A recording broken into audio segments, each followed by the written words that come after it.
Last lecture में हमने देखा था कंजर्वेशन ऑफ एनर्जी का यूनिट। आज इसके ऊपर सम देखेंगे। देखिए, हालांकि यूनिट हमने नया पढ़ा हुआ है, हमारे फॉर्मूला वही रहेंगे। पोटेंशियल एनर्जी रहेगी तो mgh और काइनेटिक एनर्जी रहेगी तो हाफ mv²। यही एनर्जी रहेगी। हमको खाली एक बात समझना है कि जितनी पोटेंशियल एनर्जी घटेगी उतनी काइनेटिक एनर्जी मिलने वाली है।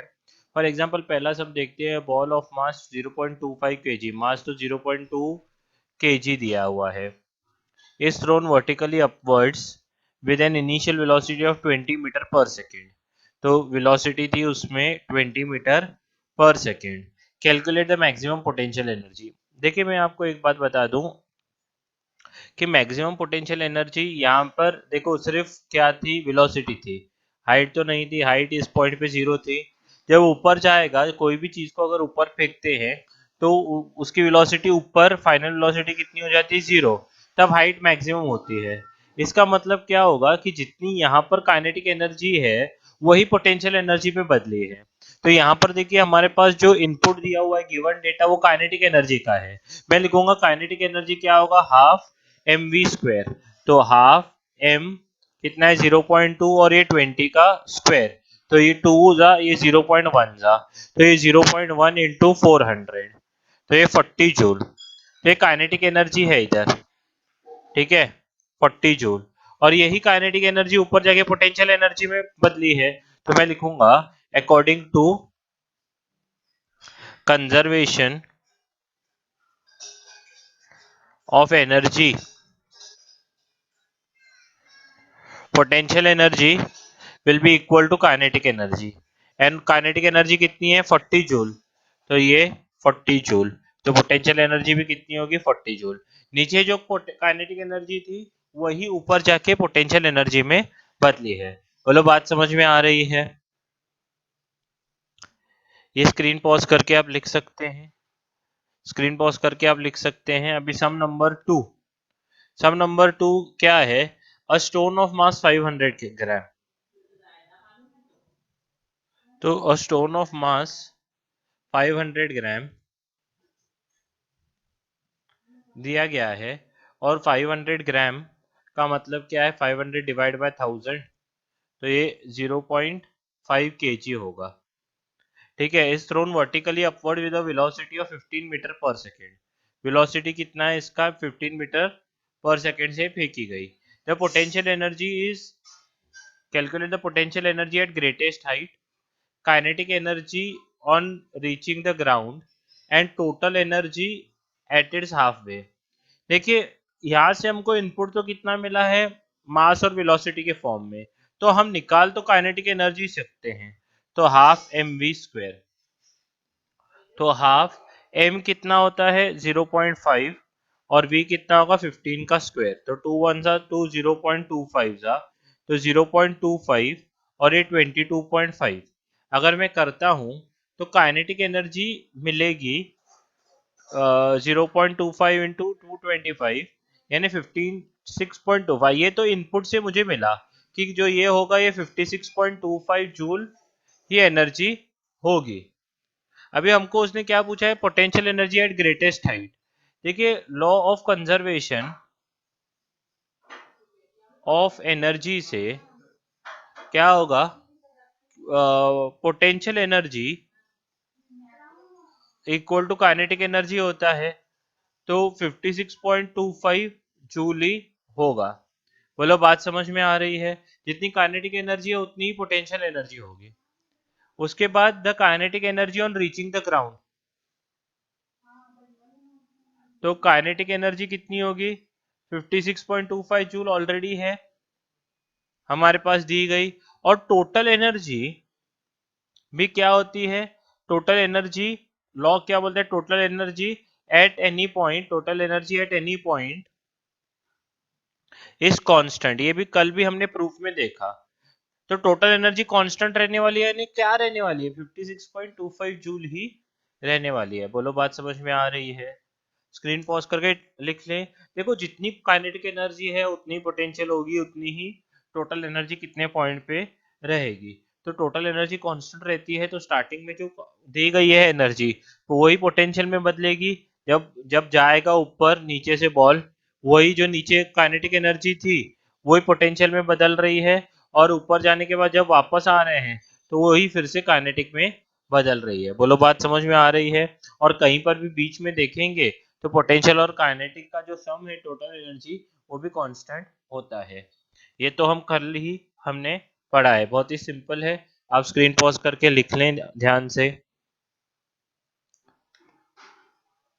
अ metal ball of mass 2 kg, mass कितना दिया है 2 kg, is allowed to fall freely from rest, यानी रेस्ट से इनिशियल वेलोसिटी 0 है, वहां से वो गिर रहा है, फ्रॉम अ हाइट 5 मीटर, ये हाइट जो है ये 5 मीटर है, यहाँ हाइट दिया गया है। above the ground, calculate potential energy possessed by the ball when it is initially at rest। तो पोटेंशियल एनर्जी क्या होगा, एम जी एच, एम कितना है 2, जी है 10, एच है 5, तो ये कितना होगा, टू टू टेन जा 20, 20 into 5, 100 joule. What is the kinetic energy of the ball just before reaching the ground. देखो जब बॉल ग्राउंड पे रीच करेगा तो हाइट कितनी हो जाएगी 0, और पूरा जो होगा बॉडी जब जैसे ही ऊपर से रिलीज किया जाए तो वो क्या हो जाएगा, उसने वेलोसिटी कुछ गेन करके रखी होगी। तो मैं क्या करूंगा, ये काइनेटिक एनर्जी निकालनी हो तो मैं लिखूंगा kinetic energy is equal to potential energy at height h। जो हाइट h पे पोटेंशियल एनर्जी थी वही काइनेटिक एनर्जी है। इसका रीजन क्या है, law of conservation of energy, ऐसे लिखना है आपको कि जो ऊपर पोटेंशियल एनर्जी थी वही नीचे आकर काइनेटिक एनर्जी में बदल गई है। तो ये क्या हो जाएगा, कितनी है वो 100 जूल। बोलो बात समझ में आ रही है? What happens to mechanical energy after the ball hits the ground and comes to rest. तो अगर हमको मैकेनिकल एनर्जी के बारे में देखना है, मैकेनिकल एनर्जी यानी यही टोटल एनर्जी के बारे में बोला गया है, टोटल एनर्जी के बारे में बोला गया है, तो ये टोटल एनर्जी का क्या हो जाएगा, क्या बता सकते हो आप मुझे, टोटल एनर्जी का क्या होगा, द सम ऑफ, जो टोटल एनर्जी है जैसे ही बॉल ग्राउंड पे गिरता है आपको पता है मैकेनिकल एनर्जी यानी पोटेंशियल एनर्जी और kinetic energy will go on decreasing, धीरे धीरे डिक्रीज होते जाएगा, एज सम एनर्जी, ये बॉल ग्राउंड पे गिरता है तो आवाज आता है टक करके, some energy will be converted into, some energy will be converted into sound and heat, some energy will be converted into sound and heat। बोलो बात समझ में आ रही है? तो ये सम नंबर 3 है। ठीक है, स्क्रीन पॉज करके लिख लें। ये भी क्या हो रहा है, धीरे धीरे आपने छोड़ा होगा बॉल तो बॉल छोटे छोटे टप्पे, पहला बड़ा टप्पा खाता है फिर छोटा छोटा छोटा खा के आखिर रुक जाता है, क्यों, क्योंकि एनर्जी धीरे धीरे करके साउंड और हीट में कन्वर्ट होते जाती है। बोलो बात समझ में आ रही है? तो ये सम नंबर 4 है आपके सामने। देखो डायग्राम गिवन बिलो शोज अ स्की जंप, हाँ वो बर्फ वगैरह से जंप करते हैं ना, यहाँ से ऐसे फिर ऐसे जाते हैं। तो बोलो बात समझ में आ रही है? तो ये स्की जंप है, ये moves from A to B, A से बी तक जा रहा है, ए जो कि 75 मीटर हाइट पे है, बी 15 मीटर हाइट पे है। Calculate change in gravitational potential energy when jump is from A to B. देखो मास कितना है, मास है 60 kg, ठीक है, जी तो 10 होगा, हाइट 1 कितना है 75 मीटर, हाइट 2 कितना है 15 मीटर। तो चेंज हमको पूछा है, change in gravitational potential energy, तो चेंज इन पोटेंशियल एनर्जी कैसे निकालते हैं आपको पता है, final potential energy minus initial potential energy, तो m g h final minus m g h initial, तो एम तो 60 है, जी तो 10 है, हाइट फाइनल कितना है 15 माइनस 75 75, तो 600 इंटू माइनस 60, तो ये क्या होगा माइनस 36,000 जूल होगा। माइनस क्या इंडिकेट करता है? नेगेटिव साइन इंडिकेट्स डिक्रीज, ये आपको पता होनी चाहिए। ठीक है। If 75% of the energy in part A becomes kinetic energy at B, calculate the speed in at which the skyer arrives at B। ये बोल रहा है देखो पोटेंशियल एनर्जी घटी कितनी है, पोटेंशियल एनर्जी रिड्यूस्ड कितनी हुई है 3600,000 जूल।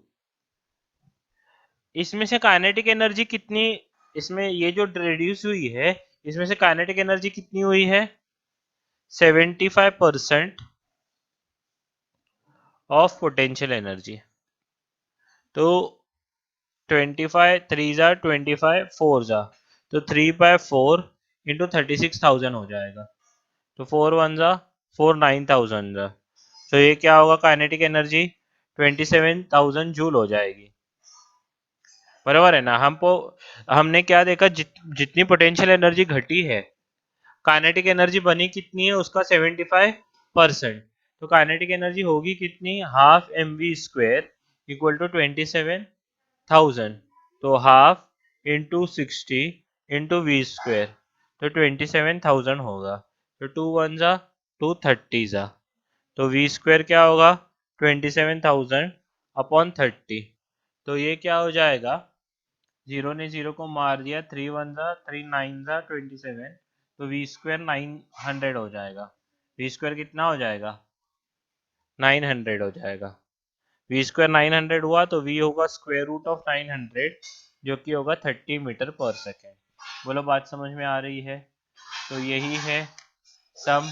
पहले हमको पूछा है चेंज इन पोटेंशियल एनर्जी, तो चेंज इन पोटेंशियल एनर्जी क्या करते हैं हम लोग, हाइट्स माइनस करके निकालते हैं। फिर उसने क्या बोला, जो भी पोटेंशियल एनर्जी ये हुई है घटी है वो 75% काइनेटिक एनर्जी में कन्वर्ट हो गई है। तो 75% काइनेटिक एनर्जी में कन्वर्ट हो गई है तो हम क्या करेंगे, हाफ mv² में उसको कन्वर्ट करेंगे, जो भी kinetic energy 75% of potential energy है, और फिर हाफ mv² से इक्वेट करके वेलोसिटी फाइंड कर सकते हैं। बोलो बात समझ में आ रही है?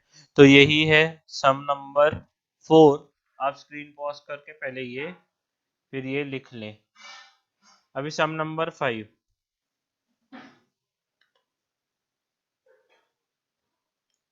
सम नंबर 5 क्या है, hydro electric power station takes its water from a lake whose water level is 50 metre above the turbine.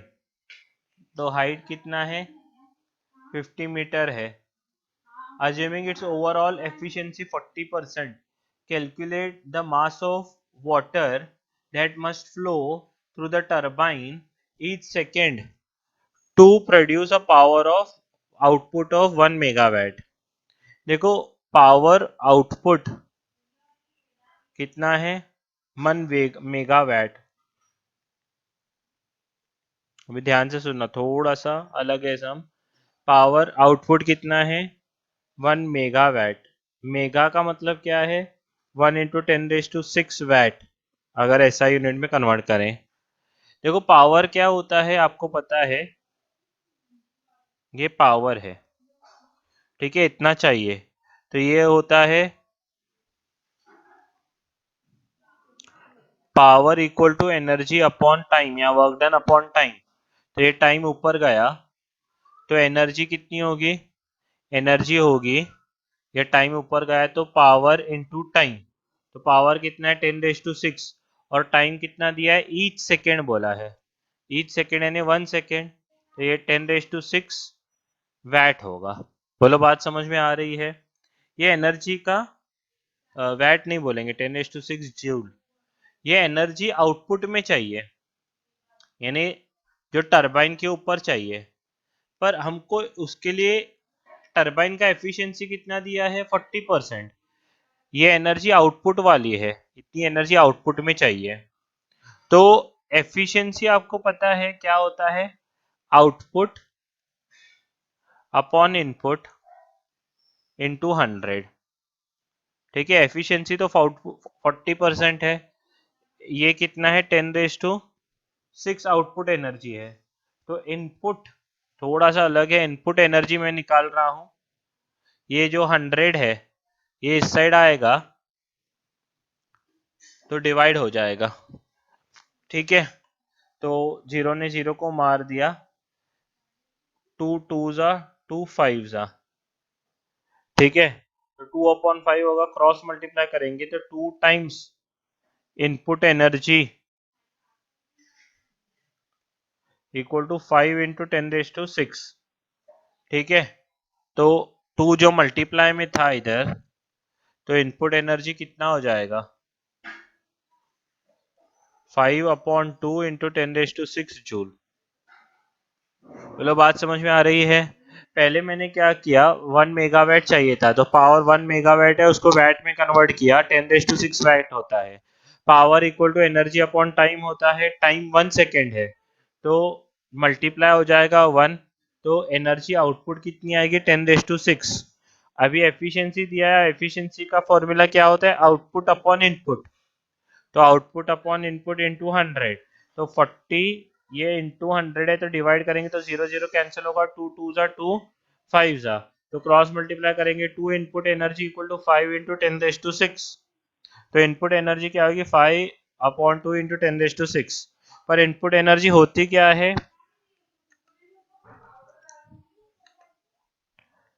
ये पोटेंशियल एनर्जी है mgh, क्योंकि एक हाइट से पानी गिर रहा है ना नीचे, तो आउटपुट एनर्जी यानी जो नीचे है, हमने उसको क्या किया, पहले एफिशिएंसी दी थी, टरबाइन के ऊपर गिर रहा था ये पानी, तो मैंने इसको ऊपर पोटेंशियल एनर्जी कितनी है उसमें कन्वर्ट किया, भाई ऊपर से कितनी एनर्जी आ रही है mgh, वो तो क्या होगा 5/2 इंटू 10⁶।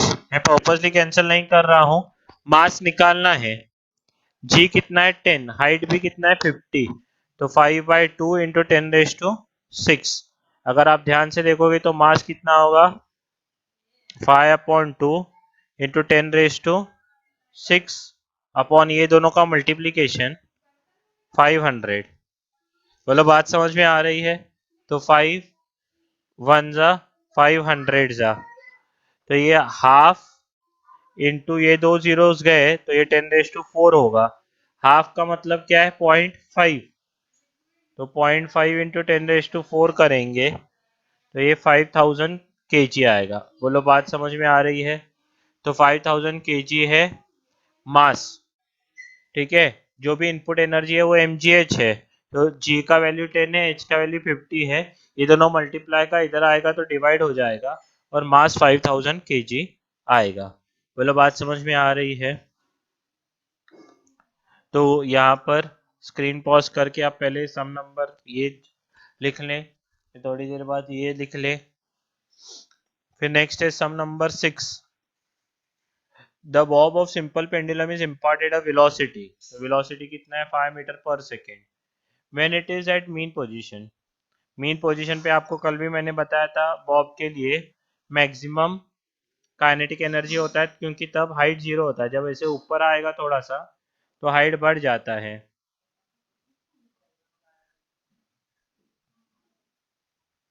ठीक है, to what maximum vertical height will it rise rising to its maximum position if 60% energy is lost in overcoming friction। 60% energy loss होता है। देखो काइनेटिक एनर्जी कितना है, हमको इधर दिया है हाफ mv²। ठीक है, काइनेटिक एनर्जी तो ये होता है। अभी लॉस्ट एनर्जी कितना है 60%, थोड़ा सा अलग है, सम ध्यान से सुनना। तो एनर्जी अभी यहाँ पर क्या होगा, जो काइनेटिक एनर्जी इधर है, इधर जाके वो पोटेंशियल में बदल रही है, पर कितनी बदल रही है, पूरी बदल रही है कि नहीं, क्योंकि 60% तो लॉस हो गया है। तो energy converted to potential energy, it is 40% of kinetic energy. तो potential energy equal to 40/100 into kinetic energy क्या होगा, हाफ mv²। ठीक है, हाँ, potential energy is 40% of kinetic energy आएगा ना, और काइनेटिक एनर्जी इतना है।